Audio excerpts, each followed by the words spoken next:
Sexual harassment will not be tolerated in LMPD or any part of Louisville Metro government. LMPD will continue to make improvements. That is our commitment. That is our focus. Our top story right now on the WHAS 1119, leading a police department with at least 3 sexual harassment claims underway. Jacqueline Glenn Villaroel has now resigned as the Louisville Metro Police Chief.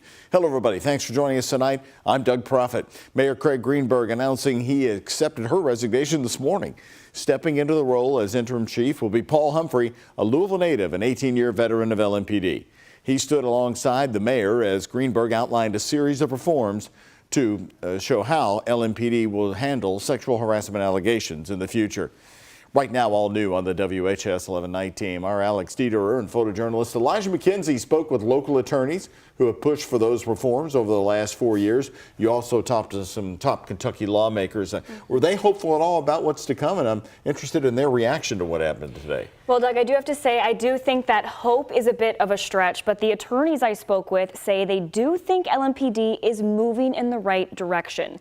LMPD has seen a lot of change in leadership over the last few years, and with a looming consent decree, Louisville leaders are waiting to see if and what change is made within the department. Cautious optimism. LMPD's almost becoming a broken clock. Mixed reactions following Louisville Mayor Craig Greenberg's announcement that Jackie Gwen Villaroel has resigned as LMPD chief and Paul Humphrey will be taking over as interim police chief. And I think Humphrey is the right person. Humphrey will be the 6th chief LMPD has seen in 4 years. It's a lot of turnover. There's no doubt about that, but at some point they have to get it right. Gwen Villaroel resigned less than a year after taking the position as chief, a candidate Greenberg backed publicly. Kentucky Republican Representative Jason Nemes, who represents parts of eastern Jefferson County, is now watching the mayor closely to see how the new leadership unfolds. Had obviously a misstep with his first chief. Now we've got a chief that we can't miss on this one. This is now the mayor's legacy. Greenberg and Humphrey also announced immediate changes to LMPD's sexual harassment policies, clearly defining sexual harassment, new ways to report, mandatory training, and additional support systems. This has been needed for so many years. Sarah Collins is the attorney who filed 2 lawsuits on behalf of 2 LMPD officers last week, accusing other top officers of sexual harassment. The department has implemented a lot of programs that sound good in theory, that may be sort of a band-aid, but don't address the problem. It's almost like there is a lack of heart within it or a lack of understanding of the actual problem. Attorney Lonita Baker is looking for transparency with new LMPD leadership. The process was shielded when we hired the initial chief for Mayor Greenberg's administration.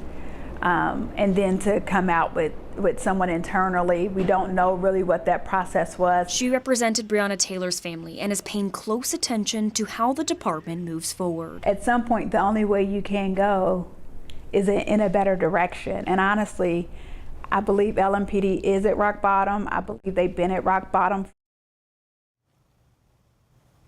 Representative Nemes told us today that he does have confidence that Mayor Greenberg is moving in the right direction with appointing Humphrey as interim chief. He also added that the legislature wants to support the mayor and LMPD, calling the department a very important part of our community. Doug?